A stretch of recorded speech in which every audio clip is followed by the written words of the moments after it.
Let's rank some starting pitchers and try to fix Aaron Nola next on Fantasy Baseball Today in 5.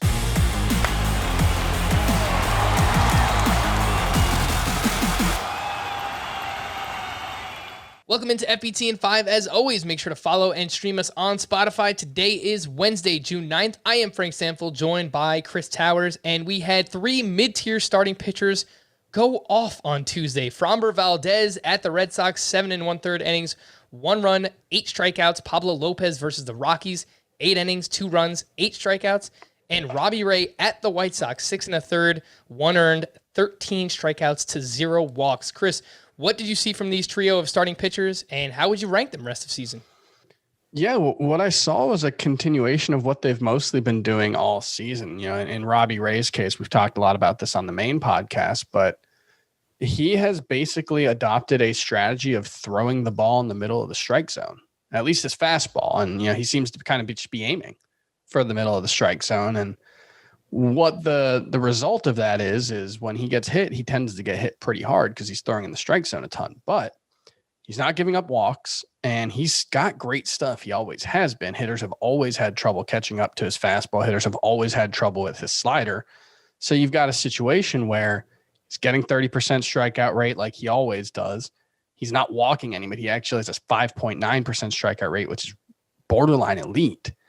And so, yeah, he'll give up some home runs. Yeah, he'll give up some doubles. But if he doesn't have guys on base, he's going to be, you know, you can live with that. And I think all 3 of these guys are, you know, top 30-ish starting pitchers. I rank them Pablo Lopez, who has that excellent changeup, has been throwing his slider or his curveball and his cutter more often as well.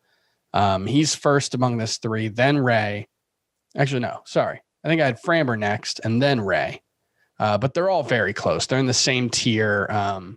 For me, at starting pitcher, the gap between 17 and 32 is pretty small, and they're all in that gap. So I think they're must-start pitchers moving forward. Yeah, I'm with you there. I actually rank Framber Valdez the highest of this group, but they're all ranked within 28 and 33 in my starting pitcher ranks. They're very good, so I like what I've seen from all 3.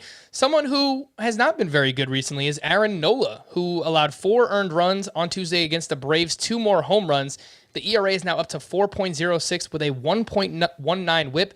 Chris, what have you seen from Aaron Nola? What's going wrong? And let's fire up the worryometer, 1 to 10. How worried are you about Aaron Nola? I think I'm like a 3 or a 4, so I'm a little bit worried, but I'm not all that worried, and I'm certainly not changing my viewpoint of him for the most part. He has lost a little bit in his ground ball rate. He's gained a little bit in his fly ball rate, but he's not actually giving up many more line drives right now, which is the type of thing you would expect when you see something like a 320 BABIP, which is, you know, nearly 30 points higher than his career.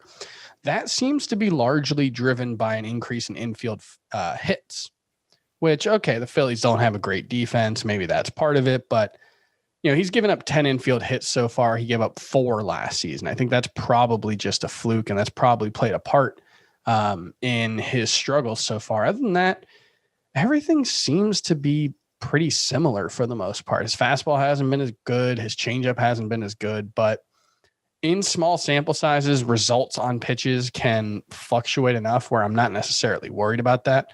But the big picture with Nola looks very similar. His xERA, I think, is about within 0.005 of last year. So I think moving forward, he's going to be that, you know, 3.3-ish ERA guy moving forward. So he's still a top 12, 15-ish starting pitcher for you, right? Yeah, 15 for me. Let's wrap up with some catchers who have been very good recently as well. Eric Haase for the Detroit Tigers has 8 hits over his last 6 games, including 6 home runs. Max Stassi has 8 hits with 3 homers over his last 5 games. And William Contreras went 3 for 4 with his 6th home run of the season on Tuesday. He is batting .241 with an .806 OPS. Chris, how would you rank those 3? William Contreras, Stassi, and Eric Haase? Would you drop Gary Sanchez for any of them? I think I would drop Gary Sanchez for Stassi in a shallower league, but we're talking like a 10-team points league, maybe a 12-team points league. But other than that, I think I would stick with Sanchez because with all these guys, you're hoping for power with a respectable enough batting average not to hurt you. And obviously Sanchez has a higher ceiling when it comes to power than any of these guys. But, you know, I would rank them Stassi, Contreras, Haase, and Stassi and Contreras, probably top 25 catchers for me now. Yeah. I actually have both of those inside my top 20. It's just the nature of the position. There's outside of the top 10, maybe even top 8, there's really not a lot of great catchers. So if you're healthy and you've got a pulse, you're like a top 36 catcher already. Like if we put catcher equipment on you, Frank, you'd rank like 38th for me. No, so, I don't know about all that, Chris. I've seen you in wiffle ball. You hit the ball pretty well, man. Oh, I appreciate that. For more extensive fantasy baseball coverage, listen to the Fantasy Baseball Today podcast on Spotify, Apple Podcasts, Stitcher, your smart speakers, or anywhere else podcasts are found. And thanks for listening to Fantasy Baseball Today in 5. If you enjoyed the pod, please leave a 5-star review on Apple. We'll be back again tomorrow morning. Bye-bye.